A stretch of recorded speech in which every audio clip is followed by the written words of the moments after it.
یہ سوال آگے آئے گا ہی سے جواب، آدم علیہ السلام کی عبادت کے طریقے میں کوئی معلومات ہیں کہ نہیں ہیں، یہ انشاءاللہ وقت کے ساتھ ہمیں شاید جواب اس کے مل جائے۔ دوسرا یہ ہے سوال آپ کا کہ ممکن ہو تو عمومی نماز کے طریقے کے بارے میں بتائیں، تمام انبیاء اور ہماری نماز کے بارے میں یہ ہے۔ اور اس کے علاوہ اخلاق، اختر صاحب نے کہا ہے can we ask any question? جی بالکل، جو آپ سوال کر سکتے ہیں یہاں لے آئیے، میں جیسے سے موقع ملے گا میں زبیر صاحب کی خدمت پیش کرتا رہوں گا انشاءاللہ، تاکہ وہ جواب ہو جائے گا۔ اور بس سوال یہ دو ہی ہیں، تو وہ آپ جیسا ڈسکشن میں لینا چاہیں۔ کون سے دو؟ ایک تو یہ کہ عمومی نماز کے طریقے کے بارے میں یہ تو ہم نے جانا ہی ہے، جی اور جی حضرت آدم علیہ السلام کی نماز کے بارے میں پوچھا ہے، اگر اس کو ریفرنس ہے تو اسی ڈسکشن میں لے آئیے۔ میں اصل میں نے آپ کو عمومی بات بتا دی، کیونکہ قرآن مجید جو ہے نا وہ ہمیں ایک اشارتاً بعض باتیں کرتا ہے، اور ہمیں قرآن مجید نے اصولی طور پر یہ بتا دیا کہ نماز کی عبادت میرے ہر پیغمبر کو میں نے دی ہے۔ اصولی طور پر اللہ تعالیٰ نے بتا دیا کہ نماز ہر امت کو دی گئی ہے، تو یہ اصول تو ہمیں اللہ نے بتا دیا، یہ میں نے سارے ریفرنسز گنوا دیے۔ لیکن ہر پیغمبر کے اندر کس کی نماز کا کیا طریقہ کار تھا، ظاہر ہے وہ قرآن مجید نہیں بتاتا، اور جب ہم روایات میں دیکھتے ہیں تو روایات میں بہت ساری روایات مستند ہوتی ہیں، بہت ساری نہیں بھی ہوتی ہیں، وہ کمزور روایات ہوتی ہیں۔ لیکن اگر میں قرآن مجید کو دیکھوں تو مجھے، یہ میری اپنی ایک انڈرسٹینڈنگ ہے، میری اپنی ذاتی رائے ہے، مجھے ایسا محسوس ہوتا ہے قرآن کو پورا جب پڑھتے ہیں کہ قرآن مجید میں جو ہماری نماز کے مین جو ارکان ہیں، مین ارکان کا مطلب ہم قیام کرتے ہیں، ہم رکوع کرتے ہیں، ہم سجدہ کرتے ہیں، اور ہم تشہد میں یا قاعدے میں بیٹھتے ہیں اور پھر سلام پھیرتے ہیں، مین ارکان یہی ہیں۔ تو میں نے جو پڑھا ہے وہ یہی ہے کہ اللہ تعالیٰ نے جو پیغمبر بھیجے ان کی بھی نمازوں کے مین ارکان آلموسٹ یہی تھے، نمبر 1۔ نمبر 2، ہمارے ریسرچ سے ہمیں یہ بھی پتہ چلتا ہے کہ نمازیں تمام پیغمبروں کی امت میں 5 ہی فرض رہی تھیں، 5 ہی نمازیں پڑھتے تھے جیسے ہم 5 پڑھتے ہیں۔ نمبر 3 یہ ہے کہ ہم نماز کے اندر قرآن کی تلاوت کرتے ہیں، اور بالخصوص سورہ فاتحہ پڑھتے ہیں۔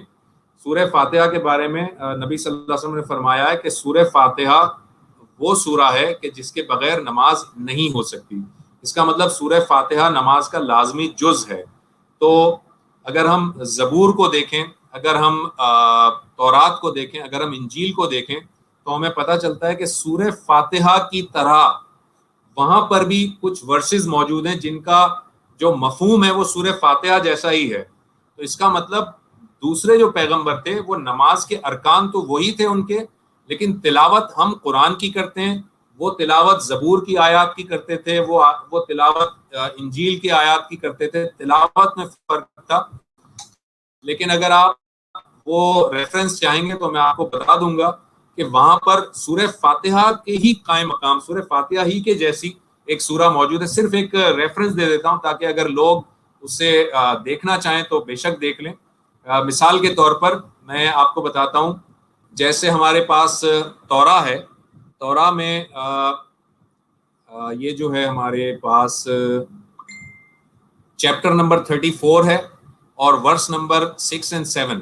تورات کے اندر چیپٹر 34 اور ورس 6 اور 7، اس کو جب آپ پڑھ لیں، مطلب میں صرف ریفرنس دے رہا ہوں ہمارے ناظرین کو، اس کو جب آپ دیکھیں گے تو آپ کو پتہ چلے گا کہ وہ سورہ فاتحہ ہی سے ملتی جلتی ورسز ہیں۔ تو محسوس ایسا ہوتا ہے کہ اللہ تعالیٰ نے ہر قوم کو، ہر امت کو سورہ فاتحہ کی طرح کا تحفہ ضرور دیا ہے جس سے کہ وہ نماز ادا کیا کرتے تھے۔ یہ میں نے تورات کی اگزامپل دی۔ اگر آپ سام میں چلے جائیں، یعنی زبور میں چلے جائیں، تو زبور کے اندر چیپٹر نمبر 86 ہے اور verse number 1 to 17۔ Chapter 86 1 to 17 verse number ہے۔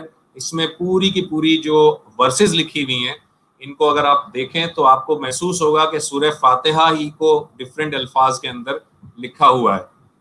سملرلی اگر آپ انجیل میں جائیں تو جی آپ کا مائک بند ہے۔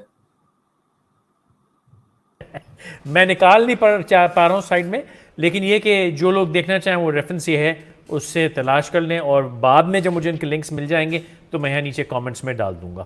اور کیونکہ سورہ فاتحہ کی بات ہو رہی ہے، میں یہ بتاتا چلوں کہ سورہ فاتحہ کے اوپر ایک بہت خوبصورت شو زبیر صاحب نے میرے ساتھ کیا ہوا ہے بہت کئی سال پہلے. وہ اگین میرے یوٹیوب پہ آپ کو میرے ویب سائٹ پہ مل جائے گا، فیصل ٹی وی پہ جا کے آپ کو روح اسلام میں سورہ فاتحہ کا لنک مل جائے گا، اس کو دیکھ لیجئے. اور میں خاص طور پہ اس 1.5 گھنٹہ تھا، زبیر صاحب نے مجھے سمجھایا. اس کے بعد میری نماز وہ کبھی نہ دوبارہ ہو سکی جو ماضی میں تھی. میری اس رات میری نماز کی شکل بدل گئی. تو جی زبیر صاحب. جی بس میں یہ کہہ رہا تھا کہ ایک صرف ایک اور ریفرنس میں دے دوں. انجیل ہے، انجیل میں چیپٹر نمبر 6 ہے اور ورس نمبر ہے 9 to 13. چیپٹر نمبر 6 یہ میتھیو ہے، چیپٹر 6 میتھیو ہے اور ورس نمبر 9 to 13 ہے. اس کو ذرا آپ پڑھیں گے تو آپ کو لگے گا کہ بالکل سورہ فاتحہ سے ملتی جلتی ورسز ہیں. سو کنکلوژن یہ ہوا جی کنکلوژن یہ ہوا کہ جی آپ کچھ کہنا چاہ رہے ہیں؟ یہ تو مجھے مل گئی.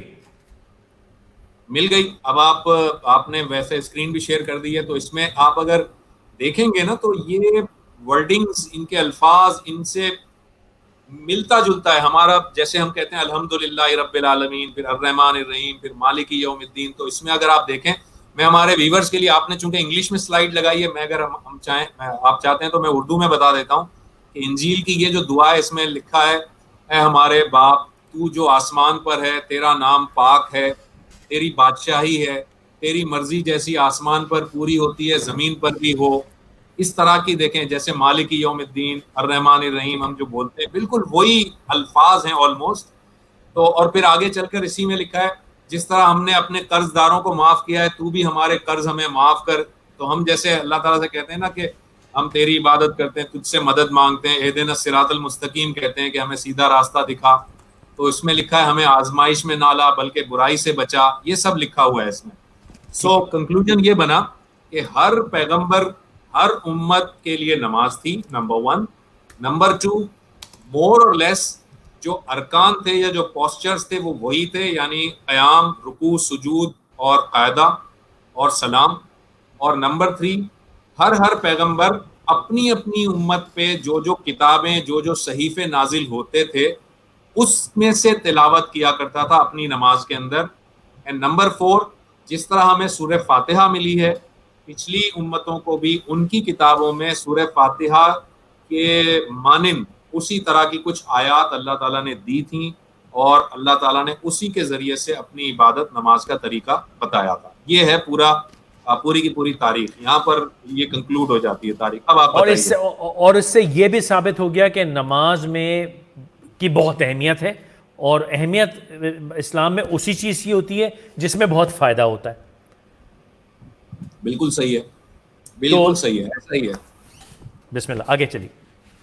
تو اب اگر ہم نماز کی اہمیت پہ بات کریں تو میں آپ کو اب 1 by 1 ہمارے سننے والوں کو کے سامنے ہی رکھ دیتا ہوں. 1 منٹ. اچھا، یہ سوالات میں کامنٹ کی فارم میں جو آ رہے ہیں میں اسکرین پہ دکھا رہا ہوں، آپ دیکھ سکتے ہیں. آپ خود ہی نظر، مطلب میں اس کو ڈسٹرب نہیں کرنا چاہوں گا آپ کو. ہے وہ بتائیں نماز کیسی ہونی چاہیے. دیکھیں اس کے بارے میں آپ کو اتنا بتا دیتا ہوں، ایک سمپل سی بات.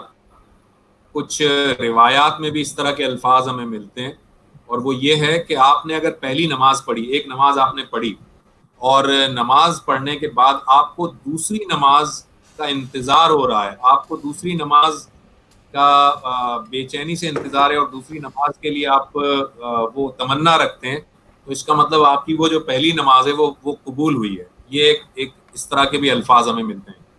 تو اس سے پتہ یہ چلا کہ آپ کے نماز کے اندر جتنا خشوع و خضوع ہوگا اتنا ہی آپ کیا کہتے ہیں اگلی نماز کے لیے آپ اپنے آپ کو اور زیادہ تیار کریں گے.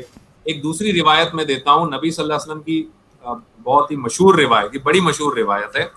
نبی صلی اللہ علیہ وسلم نے فرمایا کہ جب تم نماز پڑھو تو اس طرح پڑھو کہ گویا تم اللہ کو دیکھ رہے ہو، اور اگر تم یہ خیال نہ کر سکو کہ تم اللہ کو دیکھ رہے ہو تو اللہ تو تمہیں دیکھتا ہی ہے.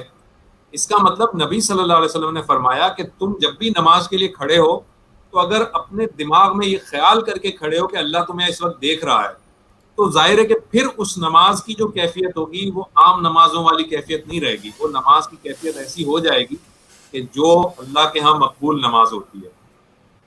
اگر آپ کہیں تو میں اب نماز کی کچھ امپورٹنس پہ بات کر لوں۔ چل آپ اوکے، میں حاضر جی نماز کی امپورٹنس سے میں سب سے پہلے یوں کر لیتے ہیں ہم، سب سے پہلی چیز یہ یاد رکھ لیں، اور ہمارے ویورز اگر اسے نوٹ ڈاؤن بھی کرنا چاہیں تو کریں، وہ یہ کہ عقائد میں جتنی اہمیت توحید کی ہے، عبادات میں اسی طرح کی جو امپورٹنس ہے وہ نماز کی ہے۔ یعنی عقائد میں جو سب سے ہائیسٹ لیول کا جو عقیدہ ہے وہ ہے توحید، تو اسی طرح عبادات میں بھی جو سب سے ہائی رینک جو عبادت رکھتی ہے نا وہ ہے نماز۔ اب میں عبادات کے اندر کیا کیا ہے، میں عبادات کی بات کر رہا ہوں، میں اخلاقیات کی ابھی بات نہیں کر رہا، میں معاملات کی بات نہیں کر رہا، میں لوگوں کے ساتھ ڈیلنگ کی بات نہیں کر رہا، میں حقوق اللہ یعنی اللہ اور بندے کے درمیان جو عبادات کے جو طریقہ کار ہیں میں ان کی بات کر رہا ہوں۔ ان میں کون کون سی عبادات ہیں؟ دیکھیں، نماز ہے، زکوٰۃ ہے، حج ہے، یہ عبادات ہیں جو آپ اللہ کے ساتھ اپنا تعلق رکھتے ہیں، یا قربانی ہے مثال کے طور پر، یعنی کہ نماز ہے، زکوٰۃ ہے، حج ہے، قربانی، یہ عبادات ہیں نا جو آپ اللہ اور بندے کے درمیان ہیں۔ لیکن آپ غور کریں تو حج جو ہے، حج کے بارے میں یہ بتایا گیا کہ حج صرف سال میں ایک دفعہ تمہارے اوپر فرض ہے، نمبر 1، اور وہ بھی اس وقت فرض ہے کہ جب تم صاحب حیثیت ہو، صاحب استطاعت ہو۔ اگر تم حیثیت نہیں رکھتے، تم استطاعت نہیں رکھتے، تو حج فرض نہیں ہے۔ زکوٰۃ کے بارے میں بھی معلوم ہے ہمیں کہ زکوٰۃ سال میں ایک دفعہ آپ کو نکالنی ہے، اور وہ بھی اگر آپ صاحب حیثیت ہیں تو نکالنی ہے۔ اس کا مطلب زکوٰۃ بھی ہر مسلمان کے اوپر لازم نہیں ہو گئی، جو ظاہر صاحب حیثیت نہیں ہوگا وہ نہیں ادا کرے گا۔ حج بھی جو صاحب حیثیت نہیں ہوگا وہ نہیں ادا کرے گا۔ اسی طرح روزے کے بارے میں موجود ہے کہ اگر تم مریض ہو یا سفر میں ہو تو تم اس وقت روزہ رمضان کا چھوڑ دو، بعد کے دنوں میں پورا کر لو، اور اگر تمہاری بیماری ایسی ہے کہ تم بعد کے دنوں میں بھی نہیں رکھ سکتے تو پھر روزے کو چھوڑ دو اور فدیہ دے دو۔ اس کا مطلب روزہ بھی تمام مسلمان ہر حال میں رکھنے کے پابند نہیں ہے۔ لیکن نماز ایک ایسی عبادت ہے جس کو اللہ تعالیٰ نے بتایا کہ بھائی یہ تم چاہے اگر سفر میں ہو تب بھی تمہیں پڑھنی ہے، بے شک قصر کر کے پڑھنی ہے، اگر تم مقام پہ ہو تب بھی پڑھنی ہے، اگر تم بیمار ہو تب بھی پڑھنی ہے، کھڑے ہو کے پڑھ سکتے ہو تب بھی پڑھنی ہے، کھڑے ہو کے نہیں پڑھ سکتے تو بیٹھ کے پڑھنی ہے، بیٹھ کے نہیں پڑھ سکتے تو لیٹ کے پڑھنی ہے، لیٹ کے نہیں پڑھ سکتے تو اشارے میں پڑھنی ہے، اشارے میں پڑھنی ہے، اور دوسری بات آپ بالکل بستر مرگ پر بھی ہیں تو آپ کو اشارے سے پڑھنی ہے، وضو نہیں کر سکتے تو تیمم کر کے پڑھنی ہے، سواری میں ہے اور سواری میں امکان نہیں ہے کہ کھڑے ہو جاؤ تو بیٹھ کر پڑھ لینی ہے، پیدل چل رہے ہو تو پیدل پڑھنی ہے، جنگ کے درمیان میدان جنگ میں ہو تو میدان جنگ میں بھی پڑھنی ہے۔ اس سے پتہ چلا کہ نماز کی جو عبادات کے اندر جو اہمیت ہے نا وہ اتنی اوپر ہے کہ اللہ تعالیٰ نے کبھی کسی حال میں نماز کو یہ نہیں کہا کہ اس کو چھوڑ دو تم۔ اللہ تعالیٰ کہہ رہا ہے جس حال میں ہو، جیسے ہو، کم پڑھ سکتے ہو کم پڑھو، لیکن تمہیں پڑھنی تو ہے نماز۔ اور اگر تم اتنا پریشانی اور افراتفری میں ہو کہ تم ظہر اور عصر کے لیے رک نہیں سکتے، کھڑے نہیں ہو سکتے، تو ظہر اور عصر کو ایک وقت میں ملا کر پڑھ لو، اور مغرب اور عشاء کو ایک وقت میں ملا کر پڑھ لو، لیکن پڑھو گے، چاہے تم بیمار ہو، صحت مند ہو، تندرست ہو، جوان ہو، بوڑھے ہو، امیر ہو، غریب ہو، جو بھی ہو، تمہیں تو پڑھنا ہے۔ اس میں صاحب استطاعت کا ہونا ضروری نہیں ہے، لیکن آپ دیکھیں حج میں، زکوٰۃ میں اور قربانی وغیرہ میں سب میں یہ معاملات ہیں، مگر نماز میں ایسا نہیں ہے۔ اسی لیے پہلا پوائنٹ جو میں ریز کرنا چاہ رہا ہوں وہ یہ کہ نماز کی جو حیثیت ہے وہ عقائد میں بالکل ویسی، عقائد میں جیسی توحید کی حیثیت ہے ویسی عبادات میں نماز کی حیثیت ہے، نمبر 1۔ آئی ہوپ یہ پوائنٹ کلیئر ہے۔ بالکل ٹھیک ہے، اب ہم آتے ہیں کہ اس کو ذرا سا،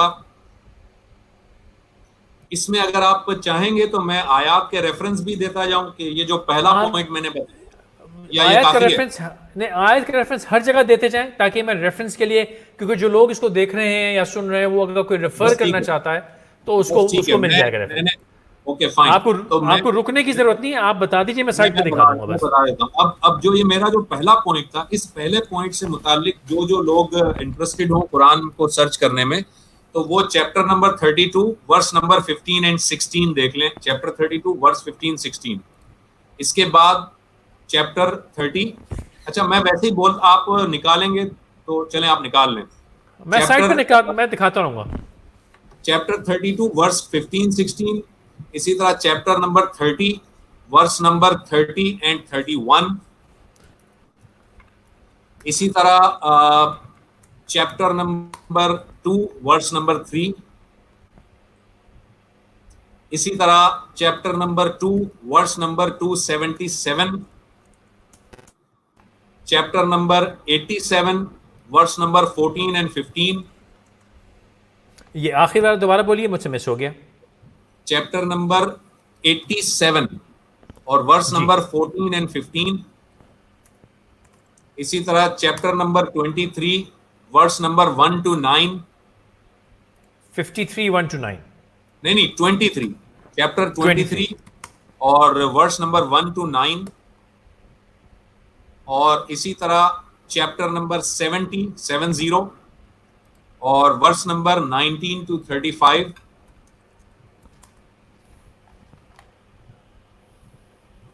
ٹھیک ہے جی, یہ وہ ریفرنسز ہیں جو ہمارے ویورز دیکھنا چاہیں تو وہ دیکھ سکتے ہیں. اب میں کچھ تھوڑی سی حدیث بھی بتا دیتا ہوں, ایک دو احادیث یہاں پر بتا دوں. پہلے پوائنٹ یہ یاد رکھیں, ابھی میں پہلا پوائنٹ ڈسکس کر رہا ہوں.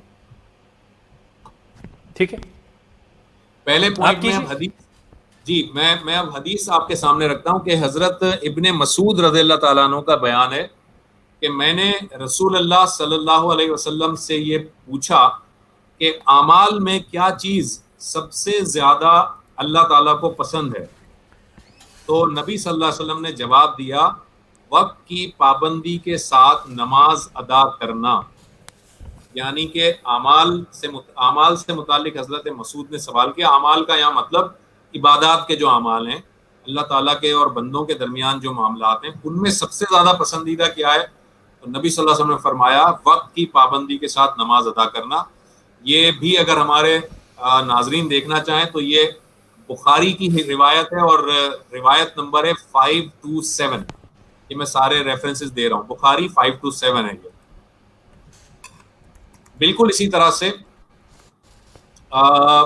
حضرت عمر رضی اللہ تعالیٰ عنہ نے اپنے وہ جو گورنرز بھیجا کرتے تھے, تو حضرت عمر رضی اللہ تعالیٰ عنہ نے اپنے عمال کے نام پہ ایک خط لکھا اور حضرت عمر نے فرمایا کہ تمہارے دینی معاملات میں میرے نزدیک سب سے اہم نماز ہے.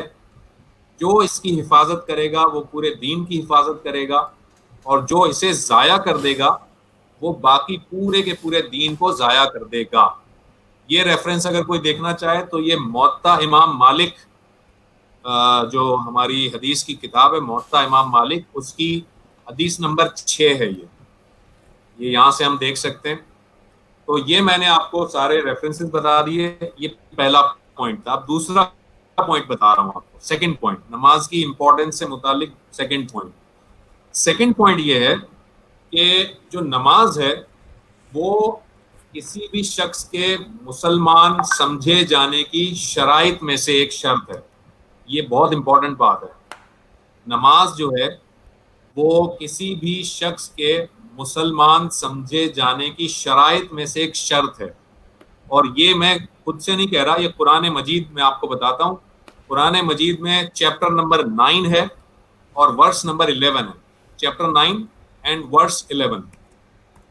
اور میں چاہتا ہوں کہ یہ چیپٹر 9 اور ورس 11 کو میں یہاں پر تھوڑا سا واضح بھی کر دوں.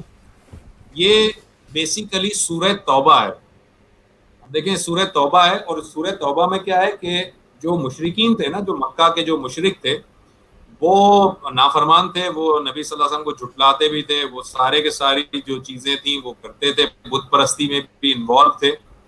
تو اللہ تعالیٰ نے ان کے بارے میں فرمایا کہ فَإِن تَابُوا وَأَقَامُوا الصَّلَاةَ وَآتُوا الزَّكَاةَ فَإِخْوَانُكُمْ فِي الدِّينِ. اللہ تعالیٰ نے کہا کہ یہ جو کفار ہیں, یہ جو قریش میں لوگ ہیں, یہ جو مشرک ہیں جو مکہ میں آباد ہیں, فَإِن تَابُوا, اگر یہ توبہ کر لیں اور پھر کیا کریں, اگر یہ توبہ کر لیں اور نماز قائم کر لیں اور زکوٰۃ ادا کر دیں, تو یہ دین میں تمہارے بھائی ہیں. اس سے پتہ چلا کہ دین کے اندر یہ جو اخوان، یہ جو مواخات کا جو سسٹم ہے، یعنی ایک مسلمان اور دوسرا مسلمان کے درمیان جو بھائی کا رشتہ اللہ تعالیٰ نے اور اللہ کے پیغمبر نے بنایا ہے، اس کا مطلب اللہ تعالیٰ اس کا کرائیٹیریا کیا دے رہا ہے کافروں کے لیے کہ اگر یہ توبہ کر لیں اور اگر یہ نماز پر قائم ہو جائیں اور اگر یہ زکوٰۃ دے دیں تو یہ تمہارے بھائی ہو جائیں گے. اس کا مطلب دین میں تمہارے ساتھ یہ کھڑے ہو جائیں گے. اس کا مطلب اسلام بحیثیت مسلمان یہ اس لیول پر آ جائیں گے کہ ان پر بھی یہ بھی وہی حقوق طلب کر سکتے ہیں جو کہ ایک مسلم اسٹیٹ میں ایک مسلمانوں کے حقوق ہوتے ہیں. یعنی اللہ تعالیٰ یہاں یہ بتا رہا ہے. اور یہاں پر دیکھ لیجئے زکوٰۃ کا لفظ ضرور ہے لیکن میں نے شروع میں بتا دیا کہ زکوٰۃ تو پھر بھی صاحب استطاعت پر ہوگی. یعنی اگر ایک شخص ایسا ہے جو کہ توبہ تو کر لے، توبہ کرنے کے بعد صرف نماز پر قائم ہو جائے اور زکوٰۃ ادا کرنے کی حیثیت بھی نہ رکھتا ہو، تب بھی وہ دین میں تمہارا بھائی ہو جاتا ہے.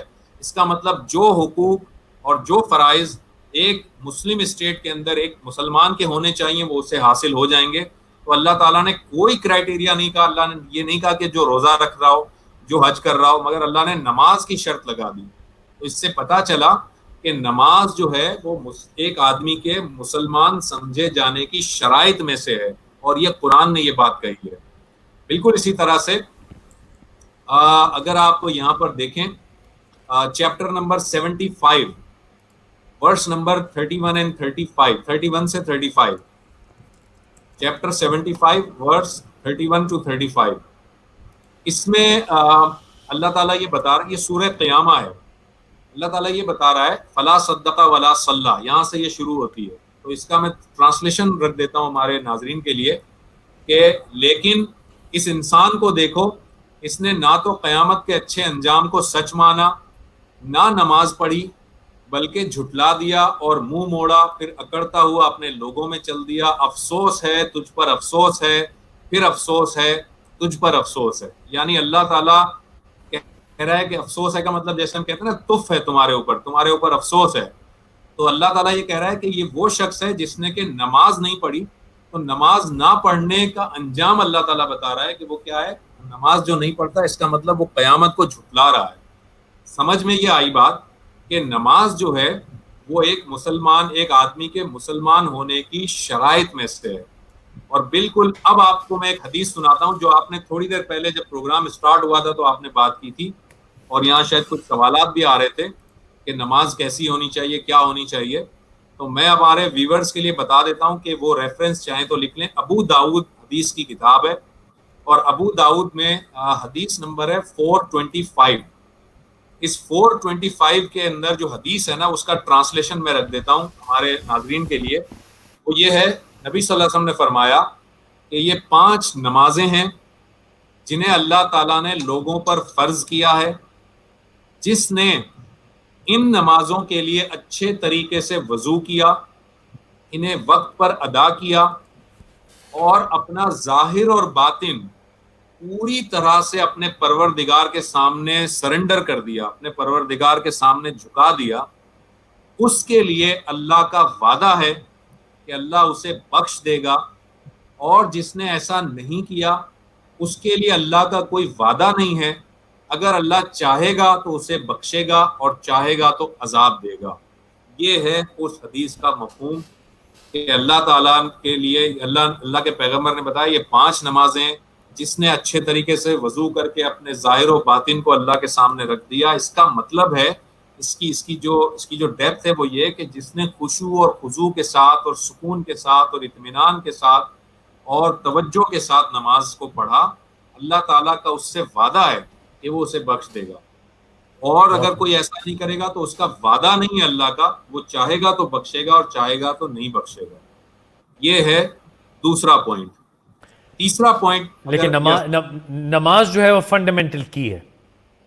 جی بالکل بالکل ہے، ایسا ہی ہے. اب آپ اور اس میں کوئی سوالات اگر ہیں لوگوں کے تو وہ لے لیں، پھر ہم آگے. بس میں اسکرین پہ دکھاتا رہا ہوں. یہ خاتون نے پوچھا ہوا ہے کہ is this true the first question will be about salah on the day of judgment؟ یس، یہ تو روایات میں ملتا ہے کہ سب سے پہلا نماز کے بارے میں سوال ہوگا. بالکل ایسا ہے. کیا رسول اللہ صلی اللہ علیہ وسلم نبوت کیا رسول اللہ صلی اللہ علیہ وسلم نبوت کے ظہور سے پہلے اسی طریقے پر نماز پڑھتے تھے اور غار حرا میں ان کی عبادت کی نوعیت کیا ہوتی تھی.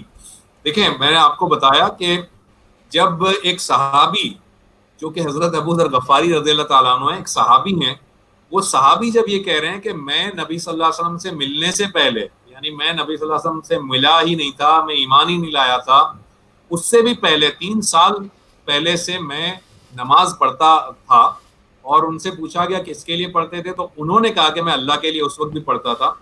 تو یہ تصور کرنا محال ہے کہ نبی صلی اللہ علیہ وسلم جو ہے وہ 40 سال کی عمر پہ پہنچنے سے پہلے وہ بھی نماز نہیں پڑھتے ہوں گے. ظاہر ہے وہ بھی نماز پڑھتے تھے. کس طرح نماز پڑھتے تھے؟ دین ابراہیم پر چلے آ رہے تھے, کیونکہ دین ابراہیم کی روایات مکہ میں تھیں موجود, اور ان میں سے کچھ لوگوں نے اسے بدعت اور اس کی شکل کو بگاڑ دیا تھا, لیکن دین ابراہیمی کی روایات تھیں. اور بہت سارے ایسے واقعات ہیں, اگر آپ حدیثوں کی کتابوں میں دیکھیں تو بہت سارے صحابہ ان دین ابراہیمی کی روایات پر نبی صلی اللہ علیہ وسلم پر ایمان لانے سے پہلے بھی عمل پیرا تھے. تو نبی صلی اللہ علیہ وسلم بھی نماز ادا کیا کرتے تھے. اور یہ جو انہوں نے پوچھا ہے کہ غار حرا میں وہ کس نوعیت کی عبادت کرتے تھے, اس کی تفصیل بہت زیادہ حدیثوں میں تو نہیں ملتی ہمیں, مگر یہ ہمیں پتہ چلتا ہے کہ وہ نماز ادا کیا کرتے تھے. اور میں یہ بتاتا چلوں کہ نبوت کا بالکل ابتدائی جو دور تھا, بالکل ابتدائی دور, اس میں سارے لوگ جانتے ہیں کہ دار ارقم نام کا ایک گھر تھا. حضرت ارقم رضی اللہ تعالیٰ عنہ کا ایک گھر تھا جس کو کہ دار ارقم کہتے ہیں. دار ارقم میں صحابہ کرام 2 4 6 جتنے بھی ہوتے تھے وہ سارے وہاں پر نبی صلی اللہ علیہ وسلم کی ساتھ وہاں پر نماز ادا کیا کرتے تھے. پھر جب سیدنا عمر رضی اللہ تعالیٰ عنہ ایمان لائے تو انہوں نے آپ سے فرمایا کہ یا رسول اللہ ہم کیوں ڈریں, ہمیں نماز ادا کرنی ہے, ہم خانہ کعبہ میں جا کر نماز ادا کریں گے. تو اس کے بعد وہ خانہ کعبہ میں آ کر نماز ادا کرنے لگے, لیکن اس سے پہلے دار ارقم میں نماز ادا ہوتی تھی اور کی جاتی تھی. تیسرے پوائنٹ پر آ جاؤں میں. جی بسم اللہ. اوکے, تیسرا جو پوائنٹ ہے وہ یہ ہے کہ پہلا پوائنٹ میں نے بتایا کہ نماز کی حیثیت عبادات میں وہ ہے جو کہ عقائد میں توحید کی حیثیت ہے. دوسرا پوائنٹ میں نے یہ بتایا کہ نماز کسی شخص کے مسلمان ہونے کی شرائط میں سے سمجھی جاتی ہے. تیسرا پوائنٹ یہ ہے کہ نماز دین پر قائم رہنے کا بھی ذریعہ ہے. یعنی اگر ایک شخص مسلمان تو ہو گیا, اس نے دین تو اڈاپٹ کر لیا اسلام, لیکن اگر وہ نماز چھوڑ دے گا, نماز سے دور ہو جائے گا, تو اس کا دین پر قائم رہ جانا یہ ڈاؤٹ فل ہو جائے گا. تو اللہ تعالیٰ کہہ رہا ہے کہ اگر تم اس کو قائم اس پہ رہنا چاہتے ہو, اس دین کو پکڑ کے رکھنا چاہتے ہو, تو نماز کہ یہ نماز جو ہے ذریعہ بنے گا تمہارا دین پہ قائم ہونے کے لیے. اب اس کا ریفرنس کیا ہے؟ اس کا ریفرنس میں بتا دیتا ہوں. یہ ہے چیپٹر نمبر 43 اور ورس نمبر ہے 36. تو اس میں اللہ تعالیٰ یہ بتا رہے ہیں کہ جو لوگ بھی خدا کی یاد سے غافل ہو جاتے ہیں تو اللہ تعالیٰ ان پر ایک شیطان کو مسلط کر دیتا ہے جو شب و روز کے لیے ان کا ساتھی بن جاتا ہے. یہ بالکل واضح ہے کہ اگر آپ اللہ تعالیٰ کے ذکر سے دور ہو جائیں گے, اللہ تعالیٰ کے ذکر کو چھوڑ دیں گے, تو اللہ تعالیٰ کہہ رہا ہے کہ نقید لہو شیطان فہو لہو قرین, تو اس کے اوپر اللہ تعالیٰ ایک شیطان کو مسلط کر دیتا ہے, اور وہ شیطان شب و روز یعنی ڈے اینڈ نائٹ اس کا ساتھی بن جاتا ہے. اب ظاہر ہے جب شیطان اٹیچ ہو جائے اور ساتھی بن جائے ڈے اینڈ نائٹ, تو اس کا مطلب آپ کا اس دین کے اوپر قائم رہنے میں بہت پرابلم ہو جائے گی, ڈاؤٹ فل ہو جائے گا, پروبیبلٹی کم ہو جائے گی. اس سے پتہ یہ چلا کہ نماز کی تیسری امپورٹنس یہ ہے کہ دین کو قائم کرنے کے لیے بھی نماز ضروری ہے. بالکل اسی طرح سے چیپٹر نمبر 2 پہ اگر آپ آئیں, چیپٹر 2 میں ورس نمبر, یس آپ کچھ پوچھنا چاہ رہے ہیں تو پہلے پوچھ لیجیے. ہاں, میں ہمیشہ مجھے ایک یہ بھی شوق ہے کہ جو چیز اس طرح لکھی ہے کہ اس کو پلٹ کے دیکھا جائے. اگر آپ نماز چھوڑتے ہیں تو آپ کے ساتھ شیطان ایک لگا دیا جائے گا, تو یعنی سے مطلب یہ کہ اگر نماز پڑھتے ہیں تو شیطان سے نجات بھی ہے. بالکل ایسا ہے, بالکل آپ صحیح کہہ رہے ہیں, لیکن نماز اسی روح کے ساتھ پڑھنی ہے جیسا کہ ہے. وہ تو ساری آج کی بحث کا مقصد ہی سارا یہ آج کا. جی اس کے علاوہ میں بتا رہا ہوں کہ chapter number 2 verse number 238 and 239 سورہ بقرہ ہے, یہ ورس 238 اینڈ 239 جو ہے اس میں اللہ تعالیٰ یہ بتا رہا ہے کہ تم جو ہے، دیکھیں یہ وہ والی آیت آ گئی جس کے بارے میں بتا رہا تھا کہ نمازوں کی حفاظت کرو، بالخصوص اس نماز کی جو دن اور رات کی نمازوں کے درمیان میں آتی ہے، جب تمہارے لیے اپنی مصروفیتوں میں سے نکلنا آسان نہیں ہوتا، اور سب کچھ چھوڑ کر اللہ کے حضور میں نہایت ادب کے ساتھ کھڑے ہو جاؤ۔ پھر اگر خطرے کا موقع ہو تو پیدل یا سواری پر جس طرح چاہے نماز پڑھ لو، لیکن جب امن ہو جائے تو اللہ کو اسی طریقے سے یاد کرو جو اس نے تمہیں سکھایا ہے، جسے تم نہیں جانتے تھے۔ اب یہاں سے پتہ چلا کہ اللہ تعالیٰ کہہ رہا ہے کہ تمہیں ہر حال میں نماز ادا کرنی ہے، نماز کی حفاظت کرنی ہے۔ اگر تم کسی خطرے کے موقع میں بھی ہو جاؤ، خطرے میں بھی گھر جاؤ گے، تو تم پیدل نماز پڑھ سکتے ہو تو پیدل پڑھو، سواری پہ پڑھ سکتے ہو تو سواری پہ پڑھو، لیکن نماز کو چھوڑ نہیں سکتے۔ تو نماز تم اس لیے قائم کرو تاکہ تم جو ہے تمہارے دین کی حفاظت رہے۔ یہ بالکل اسی طرح سے یہ بڑی مشہور آیت ہے، اور یہ آیت عام طور پر لوگوں کو یاد ہوتی ہے کیونکہ یہ جمعے کے خطبے میں امام صاحب اکثر اس کو تلاوت کرتے ہیں۔ اس چیپٹر نمبر ہے 29 اور ورس نمبر ہے 45۔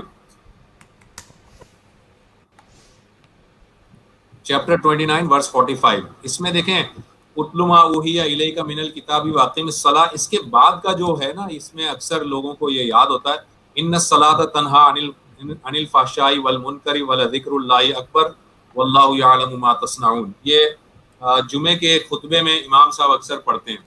یہ جو آیتیں بتا رہی ہے کہ نماز کا اہتمام کیا کرو، اس لیے کہ نماز بے حیائی اور برائی سے روکتی ہے۔ اس کا مطلب یہ ہوا کہ اگر تم اپنے دین پر قائم رہنا چاہتے ہو تو نماز کا اہتمام کرو، کیونکہ یہ تمہیں برائی سے اور بے حیائی سے تمہیں روکتی ہے، تمہیں وہاں سے پکڑ کر رکھتی ہے۔ تو یہ ہے دین پر قائم رہنے کے لیے ایک طریقہ کار یا ایک عبادت۔ اس کے بعد آتے ہیں ہم میں آپ کے سامنے یہ بتاؤں کہ چوتھی چیز پہ آتا ہوں، فورتھ پوائنٹ۔ اگر یہ کلیئر ہے تو ٹھیک ہے، میں فورتھ پوائنٹ پہ آتا ہوں۔ جی بالکل۔ اچھا، فورتھ پوائنٹ یہ ہے کہ نماز کی ایک چوتھی جو امپورٹنس ہے وہ یہ کہ نماز جو ہے وہ گناہوں کو مٹا دیتی ہے۔ اب اس میں ذرا سی ڈسکشن ہم کرتے ہیں۔ نماز گناہوں کو مٹا دیتی ہے کا مطلب یہ ہے کہ جو آپ دن بھر آپ کا جو ڈیلی پورا کا پورا معمول ہوتے ہیں، جو معاملات ہیں آپ کے، جی آپ کے جو معاملات ہوتے ہیں، اس میں ظاہر ہے کہ آپ سے کچھ خطائیں بھی ہو جاتی ہیں، کچھ لغزشیں ہو جاتی ہیں، کبھی آپ نے کچھ کسی کو اونچا کچھ بول دیا، کسی کے ساتھ کوئی تھوڑی سی زیادتی آپ نے کر دی۔ جو بھی آپ کے پورے کے پورے شب و روز میں جو چھوٹے گناہ جمع ہوتے رہتے ہیں، تو ان کے بارے میں یہ بات کی جا رہی ہے کہ یہ نماز جو ہے یہ ان گناہوں کو مٹا دیتی ہے۔ یہ میں اپنی طرف سے نہیں کہہ رہا، اس کا میں ریفرنس دے دیتا ہوں۔ چیپٹر نمبر 11 پہ آئیے اور ورس نمبر 114 پہ آئیے۔ چیپٹر 11 ورس 114۔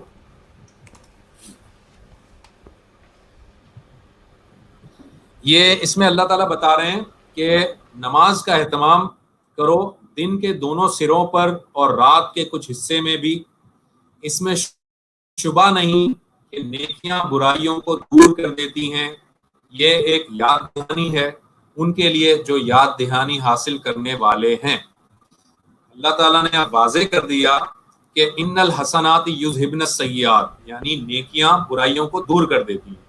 تو اللہ تعالیٰ یہ بتا رہا ہے کہ تم جب نماز قائم کرتے ہو تو نماز قائم کرنے کی وجہ سے یہ جو نیکی تم نے کمائی ہے، یہ نیکیاں تمہارے ان گناہوں کو ختم کر دیتی ہیں، مٹا دیتی ہیں۔ یہاں پر ایک بات بہت اچھی طرح لوگوں کو سمجھانی ہے، جو کہ اگر مس ہو گئی تو شاید وہ اس پوری بات کو سمجھ نہیں پائیں گے۔ وہ یہ ہے کہ یہاں پر چھوٹے جو گناہ ہوتے ہیں نا، جن کو ہم ٹیکنیکل ٹرم میں گناہ صغیرہ کہتے ہیں، یہ ان کے بارے میں بات ہو رہی ہے۔ جو بڑے گناہ ہیں جن کو گناہ کبیرہ کہتے ہیں، گناہ کبیرہ کا مطلب آپ نے کسی کا مال ہڑپ کر لیا، آپ نے کسی کے ساتھ دھوکہ کیا، آپ نے کسی کو فریب دیا، آپ نے کسی کو قتل کر دیا، آپ نے کسی کی وراثت کو ہڑپ کر لیا، آپ نے کسی کے ساتھ بھی کوئی زیادتی کی، تو یہ وہ نہیں ہے کہ آپ بس اپنا کسی کا مال ہڑپ کر لوں اور میں 5 وقت جا کے نماز پڑھتا رہوں اور یہ کہوں کہ اللہ تعالیٰ میرے سارے گناہ معاف کر دے گا. نو، ایسا نہیں ہے. آپ کو یہ چھوٹی چھوٹی جو لغزشیں ہوتی ہیں، یہ ان کے بارے میں بات ہو رہی ہے جو آپ نے لوگوں کے ساتھ معاملات کیے ہیں، جو ان کو دھوکہ دیا ہے. اس کی معافی اس وقت ملے گی جب اس دھوکہ جس کو دیا تھا اس سے جا کر آپ معافی مانگیں، اور ان کا اگر آپ نے مال ہڑپ کیا تھا تو اس مال کو پہلے لوٹائیں، اس کی تلافی کریں، تب جا کر یہ ہوگا. جی آپ کچھ پوچھنا چاہ رہے ہیں؟ تو میں اگر میں اس طرح کہوں کیا ہے وہ تو نکل جائیں گے اس سے، لیکن آپ نے آرگنائزڈ کرائم جسے کہتے ہیں تہیا کر کے سوچ کے پلاننگ جو ٹیڑے کام کیے وہ ایسے نہیں بچیں گے. موٹی کوتاہی ہو گئی، نہیں، کوئی غلطی ہو گئی، کوئی بھول.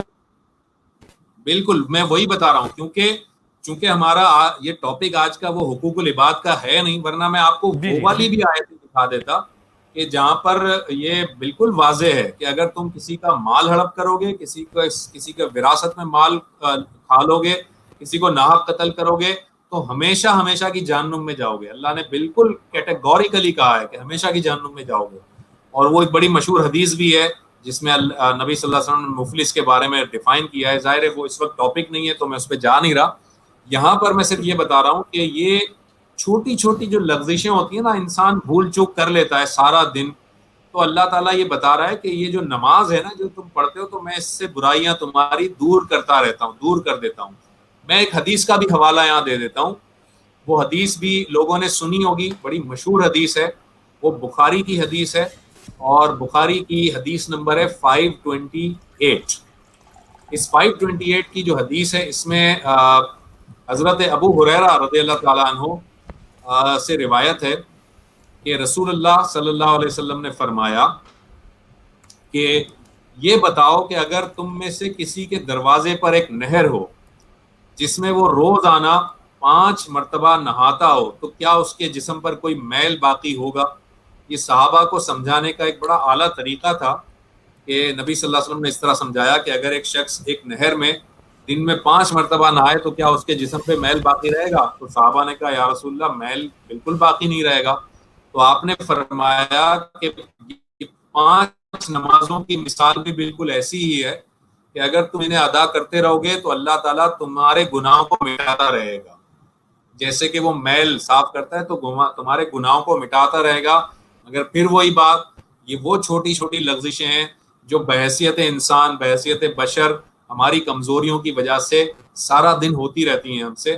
یہ وہ نہیں ہے جس میں آپ نے کسی کو انٹینشنلی، کسی کو فراڈ کر کے، کسی کو دھوکہ دے کے، کسی کو ستا کر، تنگ کر کے آپ نے حقوق العباد کی جو دھجیاں اڑائی ہیں ان کے بارے میں بات نہیں ہو رہی ہے. ٹھیک ہے جی، 5ویں پوائنٹ پہ آ جاؤں. 5واں پوائنٹ یہ ہے کہ نماز ہی دراصل وہ ہے جو کہ آپ کو تکلیفوں سے نجات دلائے گی، جو آپ کو مصیبتوں سے نجات دلائے گی، جو آپ کو کسی پریشانی سے نجات دلائے گی. یعنی نماز کے علاوہ کوئی ٹول نہیں بتایا گیا، کوئی اور نئی چیز بتائی گئی. ہم جانتے ہیں، پہلے میں آپ کو قرآن سے بتا دیتا ہوں پھر احادیث پہ چلتے ہیں. سورہ بقرہ یعنی چیپٹر نمبر 2 اور ورس نمبر 153، چیپٹر 2 153 پہ آئیں گے اگر ہم، تو اللہ تعالیٰ بتا رہا ہے یا ایھا الذین آمنوا استعینوا بالصبر والصلاۃ ان اللہ مع الصابرین. اے ایمان والو، صبر اور نماز کے ساتھ مدد لو اللہ کی، بے شک اللہ صبر کرنے والوں کے ساتھ ہے. یہ وہ آیت ہے کہ جس میں اللہ تعالیٰ جو ہے یہ یعنی اس آیت سے اگر پہلے چلے جائیں تو اس میں اللہ تعالیٰ یہ بتا رہا ہے کہ چونکہ یہ قبلہ جو ہے اس کی بدلنے کی بات ہوئی ہے تو اب تمہارے اوپر طرح طرح کی پریشانیاں آئیں گی، مصیبتیں آئیں گی، رکاوٹیں آئیں گی، تکلیفیں آئیں گی، لیکن ساری تکالیف میں نماز سے مدد لینا، اور جب تم نماز ادا کرو گے تو تمہارے ساتھ تمہارا رب ہوگا. اب آپ یہاں پر یہ دیکھیں کہ یہ ایک اور آپ کو میں بتاؤں کہ یہ بڑی امپورٹنٹ بات ہے. نبی اکرم صلی اللہ علیہ وسلم کی اگر سیرت کا مطالعہ کریں تو آپ کو جنگ کا موقع ہوتا تھا تو آپ نماز ادا کرتے تھے. یعنی غزوہ بدر بڑا مشہور واقعہ ہے. غزوہ بدر میں آپ پہنچے، سارے ساز و سامان جو بھی تھا، جتنا اویلیبل تھا اس کے ساتھ، اور پھر جنگ شروع ہونے سے پہلے آپ نماز کے لیے کھڑے ہو گئے، اللہ تعالیٰ سے نماز کے ذریعے سے مدد مانگی. پھر آپ جب کبھی کوئی آندھی یا طوفان والی کیفیت ہوتی تھی تو آپ فوراً مسجد کا رخ کرتے تھے, نماز ادا کرتے تھے. جب کوئی سورج گرہن, چاند گرہن والی کیفیت ہوتی تھی تو آپ نماز ادا کرتے تھے. جب کوئی حاجت پیش آ جاتی تھی تو آپ نماز ادا کرتے تھے. جب بھی کوئی پریشانی ہوتی تھی آپ نماز ادا کرتے تھے. اس سے پتہ چلا کہ نماز ہی اصل میں ہے ہر پریشانی, ہر بیماری, ہر مصیبت, ہر تکلیف, ہر آفت, ہر آسمانی آفت, ہر بلا, اس کا جو مین ایلیمنٹ ہے اس سے دور رہنے کا اور اس سے محفوظ رہنے کا اور اللہ کی پناہ میں آنے کا, وہ نماز ہے. جی تو سر میں یہ کہنا چاہتا کہ پھر نماز ہی وہ طریقہ ہوا جس سے آپ جا کے کسی مشکل میں, کسی برائی میں, ہو طوفان ہو, سورج گرہن ہو, اور آپ نے اللہ کے پاس جانا, تو اللہ کا بھی یہی طریقہ ہے. صرف یہ نماز یہ نہیں ہے کہ آپ نے جا کے کر لی, لیکن اس میں یعنی آپ نے جا کے اللہ تعالیٰ سے بات چیت کرنی ہے, کرنا ہے, اللہ تعالیٰ سے مانگنا ہے, تو یہ نماز ہی وہ بہترین طریقہ ہے. بالکل صحیح ہے, ایسا ہی ہے. اوکے, آپ کی آواز پھر چلی گئی سر. سر میں دیکھتا ہوں, آپ کنٹینیو کیجئے, میں آ جاؤں گا, آپ کنٹینیو کیجئے. Okay okay okay okay okay. اچھا, اب میں اس کے جو ہے وہ شاید 1 یا 2 پوائنٹ اور ہیں, میں آپ کو بتا دیتا ہوں. اور اب جو میں پوائنٹ بتانے جا رہا ہوں نا, یہ میں چاہتا ہوں کہ یہ تمام کے تمام لوگ بہت ہی غور سے سنیں, کیونکہ یہ بہت امپورٹنٹ پوائنٹ ہے. اگر آپ نے اس پوائنٹ کو اس پوائنٹ کی جو ڈیپتھ ہے نا, اس کو اگر آپ نے پک کر لیا نا, تو آپ کو سمجھ آ جائے گا کہ نماز اتنی امپورٹنٹ کیوں ہے. یہ بہت امپورٹنٹ ہے, اس لیے میں اس کو بتا رہا ہوں, ذرا غور سے سنیں. اللہ تعالیٰ یہ بتا رہا ہے کہ نماز جو ہے نا, وہ اس کی کائنات کی فطرت ہے. یہ میرے الفاظ کو ذرا غور سے سنیے گا. میں کہہ رہا ہوں کہ اللہ تعالیٰ یہ بتا رہا ہے کہ نماز اس کی بنائی گئی کائنات کی فطرت ہے. Are you there with me? جی میں ہوں. ہلو, آپ کنٹینیو کیجئے, میں یہی ہوں. Okay okay. تو یہ اللہ تعالیٰ کہہ رہا ہے کہ نماز جو ہے وہ کائنات کی فطرت ہے, اور اس فطرت کو سمجھانے کے لیے اب میں آپ کو بتاتا جا رہا ہوں کہ ذرا اس کو غور سے دیکھیے گا اللہ تعالیٰ کیا کہہ رہا ہے. سورہ بنی اسرائیل میں اگر آپ آئیں, چیپٹر نمبر 17 اور verse number 44, chapter 17 and verse number 44. میں فطرت کو سمجھا رہا ہوں, پہلے پوری میری بات کو پہلے آپ سن لیجئے گا اچھی طریقے سے, پھر آپ کو وضاحت ہو جائے گی اس میں کہ میں یہ کیوں کہہ رہا ہوں. چیپٹر 17 اور ورس نمبر 44 کو نکالیں اگر, تو اللہ تعالیٰ یہاں کہہ رہا ہے تسبح لہ السماوات السبع والارض ومن فیہن, اور آگے یہ ایک طویل آیت ہے. میں اس کی ٹرانسلیشن بتا رہا ہوں اپنے ویورز کو. اللہ تعالیٰ کہہ رہا ہے کہ ساتوں آسمان, یعنی پورے کے پورے 7 کے 7 آسمان, ساتوں آسمان اور زمین اور وہ سب چیزیں جو آسمان اور زمین کے اندر ہیں, اس کی تسبیح بیان کرتی ہیں. اللہ تعالیٰ کہہ رہا ہے کہ ساتوں آسمان اور یہ زمین, اور اس ساتوں آسمان اور زمین کے درمیان میں جو کچھ بھی ہے وہ اللہ کی تسبیح بیان کرتی ہے, اور کوئی چیز بھی نہیں ہے جو حمد کے ساتھ اس کی تسبیح نہ کر رہی ہو, لیکن تم ان کی تسبیح نہیں سمجھتے.